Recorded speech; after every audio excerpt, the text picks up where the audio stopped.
What is up, guys? Back with another video. I'm with my buddy John, Siesta Key John, and he's got his awesome old Woody with the surfboard on the top. We're cruising to the car show. Today's gonna be an epic day. I hope you guys hang around because we've got so much going on. It's like, I don't know Siesta Key John, but shout out to Siesta John. What up, bro? We're not going to the car show, but we do have the 911 and we got the turbos popping off, baby. Woo! Siesta Key John doesn't have that. We're gonna swing by the Porsche dealership, see if they got anything new in, and then we're gonna hit the gym because we gotta do squats today. We gotta enjoy life before we end up in there. That's a graveyard. And you know we're all gonna end up there, so might as well have fun, right? Okay, meanwhile, back at the ranch. Everything's not that great, guys. My bank account's overdrafted. I still haven't gotten the 993. Hopefully it's gonna come soon. And the business isn't doing too good. But I'm trying to keep that energy up, baby. Let's go. All right, guys, I just finished at the gym. Look who I found in there. Look who it is. Say hi. Hi. Quantum stocks are dropping hard. I'm gonna throw up on the screen how much our account has dropped. Pretty much the amount of that Porsche. She's like thinking, what? But I'm not getting emotional because I'm just not getting emotional. Because in the past I've been in these situations before and I sell out all frantic. I'm holding these things long term. I've said that from the beginning, 5 to 10 years. Who knows? Now from what the founder of Nvidia says, maybe 20 years I'll be holding them. All right, bye. Love you. Love you too. All right, I said goodbye to her. Now I can really cry in private.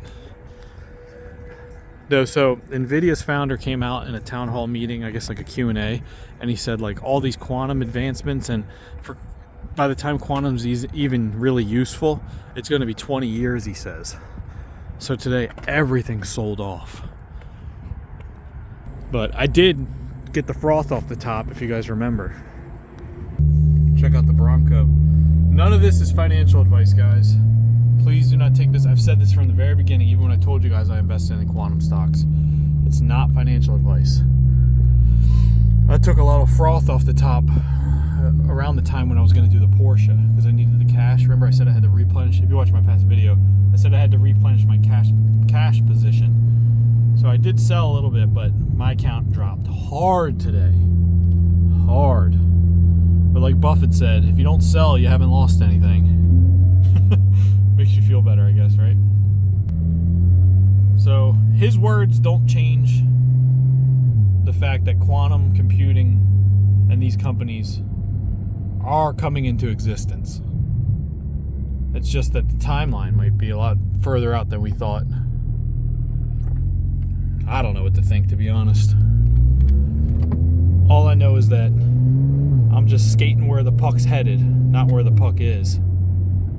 I feel more comfortable kind of getting in that position. I'm not saying I'm buying anything. I'm just saying, I'm just hunkering down in that position where the puck might be going in the future. If you guys look on the intro the guy made me, it says right here, he asked me what I wanted it to say, the words, and I said, make it say quantum/cash flow. So now I gotta stick with the quantum stocks. And they're tanking. And I'm like, oh, Mr. Quantum now. I got it in my intro. But you know what? I'm just holding. I heard that Microsoft, there was like so many different times. You know how you see like, I told you in a couple videos ago, I said, I'm not buying Rigetti right now. I said, because when a chart looks like that with the hockey stick, I've never seen it hockey stick like that and not correct. So when I saw that hockey stick chart, I had that feeling. But I definitely didn't think it was going to fall off like this. I did not think that. So in hindsight, they say hindsight's 20/20. So just, we'll hang in there. I'm not catching a falling knife, that's for sure. Because these things could tumble for weeks. These are going to tumble probably, they're probably going to go back to what they were. Which would be good news for everybody that wanted to get in on quantum. And if that's the case, I got to be honest, I might double down. I might double dip. You're not supposed to double dip.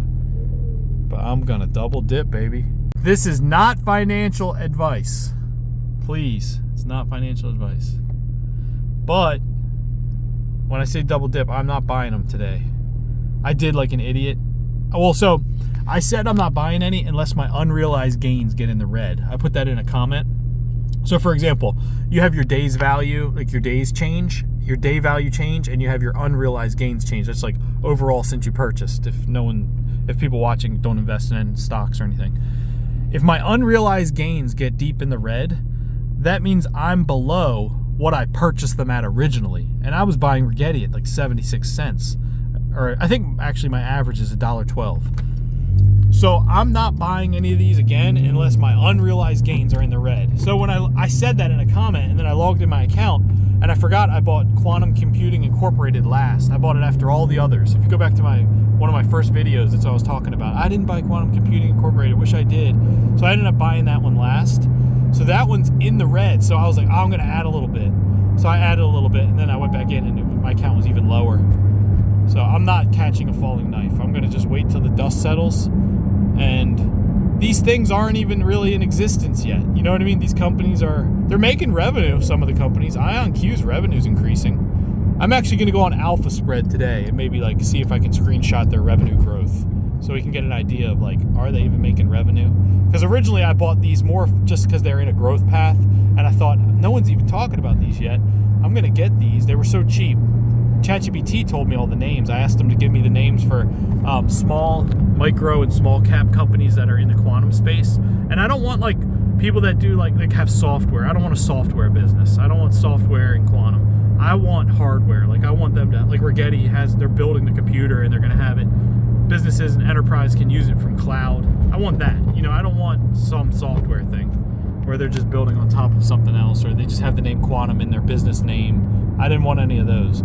So I landed on Rigetti, D-Wave, IonQ, and Quantum Computing Incorporated. And I'm sticking with them. I'm not one of these jumping around. I'm not trading. I told you guys originally I bought a certain amount of each one. It went up. I took the froth off the top. I was able to get a 993 from the froth. Now it's dropping back down. I'm going to be living in the 993. But I'm sticking with what I said. I'm not flip-flopping. I'm still holding. What is up, guys? I just finished working at Barnes & Noble. Now I'm headed to Chipotle. I want to make my case for these quantum stocks, because I know it looks like we just said, oh, we're buying quantum stocks. And then the Nvidia founder drops the timeline for the advancements to quantum advantage. And then all of a sudden we're like, quantum sucks, get out of quantum. I just want to make my case. So I made a little tiny demonstration, a little PowerPoint to make my case for quantum. Heading through the Target parking lot. I'm going to throw some stuff up on the screen here, guys. Just a little overview of why I'm still holding my quantum stocks. Okay, so first off, sorry that it looks all cheesy. I just took a picture of it. Now, this is showing you the qubits needed for the different types of like quantum advancements. So quantum chemistry, you only need 100 to 1,000 qubits. That's in progress. That's achievable. A lot of these companies have already reached that. Now, like machine learning, look, 500 to 5,000 qubits. It's limited. That's limited quantum advantage. Now, breaking the RSA 2048, that's like encryption. I think that's like breaking like Bitcoin and stuff, like breaking like cryptography. 20 million qubits requires error correction. So they have a lot of error in the qubits. Like the qubits can't have errors. They have a lot of qubits, but they can have errors. Like they could be, you know, it's like photons, I guess. It's computing on atoms. I imagine it's like volatile, you know. So I'm not real familiar with all that stuff. But these are basically the qubits needed for the type of quantum. And look how close we are to chemistry. So near-term quantum advantage, 2025 to 2030. We're pretty much here. That's why I said I want to hold 5 to 10 years. I'm holding for quantum chemistry, guys. So look, 100 to 1,000 qubits. Optimizing logistics, supply chains, quantum chemistry simulations, drug discovery. You're talking companies like Pfizer paying Rigetti. This is still speculation, you know. Rigetti doesn't make any money right now. They're not profitable, but they are getting revenue, but they're not profitable. Same with the other ones. But look, machine learning. These things are 100 100 to 1,000 qubits required. We're pretty much there. The real issue is the quality of the qubits. So they might have 100 to 200 qubits, but the quality of the qubits, they're noisy, so they're not reliable. All right, this is a chart showing, sorry, it's so hard to read, which companies are actually active in quantum chemistry. This is like drug discovery. IBM, Google, IonQ, Rigetti, D-Wave. I actually bought IBM and Google today because of all this. It's not financial advice. But like IonQ is working with Hyundai for battery material, like material discovery. D-Wave's developing quantum chemistry algorithms for real-world applications, working with Volkswagen. All right, I'm not going to read this whole thing because I can barely see it. But if you can pause your phone or TV or computer and just try to read through this. This is basically what quantum chemistry can do that classical computers can't.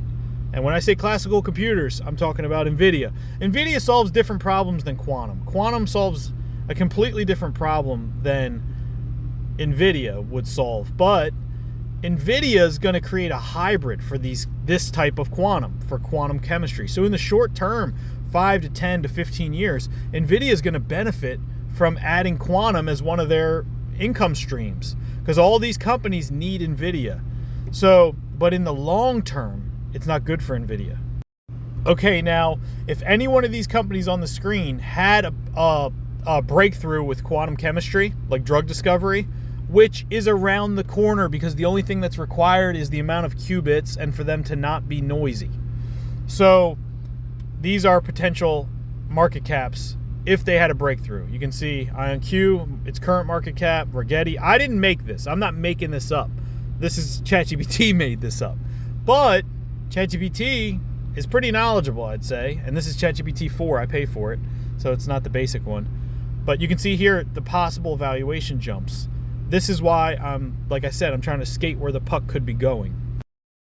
You can pause and read this, but this is basically like what could drive those valuations. Basically companies like Pfizer paying them, you know what I mean, to access this quantum computer through a cloud service. That's what Rigetti's going to offer. Now here's a list of the quantum companies that are the closest to chemistry breakthrough, and you can see the notable partnerships they have because those partners know that they're possibly going to have the breakthrough and they want to be able to work with them directly right away for drug discovery or material discovery or whatever it is. So this is, you can see here, IBM, Google, and you see it's based on the amount of qubits they have. Do you see? So it's really just, it's almost like why certain blockchain companies are so big, because they're the oldest and they have the biggest blockchains, like some of them. You know what I mean? I'm sorry the images are so bad, but pause this and read this. This is the key milestones that have already been achieved in quantum. IBM and Pfizer, Google, IonQ and Hyundai. And then you can also see below it, look, this are things that quantum chemistry can do that classical computers can't, or classical chemistry can.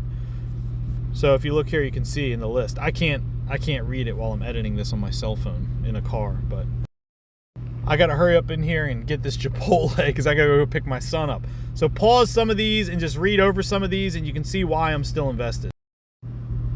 Why quantum stocks could be good long term, risks of holding them, which quantum stocks have the best potential, 5-year outlook, what they'll be worth, why holding 5 years could pay off, what could go wrong, should you hold quantum stocks, and why Nvidia doesn't want to hype up quantum. Nvidia is quietly positioning themselves as a quantum enabler. They're going to be a quantum hybrid person. Hold your quantum, guys. I'm not financial advice. This is just what I'm doing.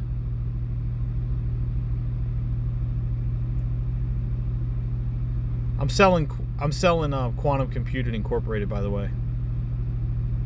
I want hardware or full stack. I don't want just software. So I'm actually going to sell Quantum Computing Incorporated when it gets back in the green. It's the only one I have in the red.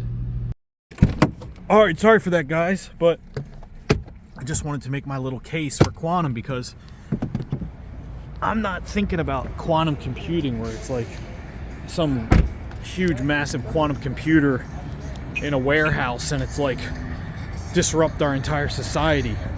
I just want 100 to 1,000 qubits so we can do quantum chemistry for drug discovery and material discovery and logistics optimization and stuff like that. Companies will pay for that. That's what I'm looking for. All right, guys, I'm gonna get this Chipotle. This is not financial advice. I have no clue if what I'm talking about is even right. Corn sour cream, cheese, and that's it. Can I have double chicken, actually? Thank you. Fajita too. Oh, hey guys, this clip I'm about to show right now, this was meant to tell you, I was meant to say this to you guys before you watch those charts, just so you have an idea of what qubits are.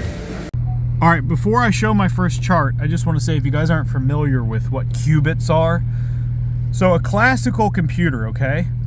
A classical computer computes using bits, like a 1 or a 0. It can only either be a 1 or a 0. But quantum computers, they compute using qubits. They can be in like a superposition where they can be a 1 and a 0 at the same time, if that makes any sense. They compute on atoms, on like electrons and photons, and a classical computer computes on transistors. So in order for quantum computing to reach these different levels that people talk about, like these futuristic things, they have to have a certain amount of qubits. Like right now, like the big breakthrough in the Willow chip from Google was that it was like 110 qubits. You get what I'm saying? So the companies like IBM, Rigetti, D-Wave, IonQ, they're all like competing to see who has the most qubits, because if they can have millions of qubits, it can be like quantum advantage, like futuristic crazy stuff we can't even comprehend. But the closest thing is quantum chemistry. And now this is why I'm still invested in quantum. I just want to explain it to you. So let me throw this chart. All right, guys, I got my Chipotle. I got some water in a metal bottle. About to eat this. Subscribe to the channel. Come on, don't give up on quantum. I don't know, I could be wrong, but I'm holding 5 years. This is not financial advice.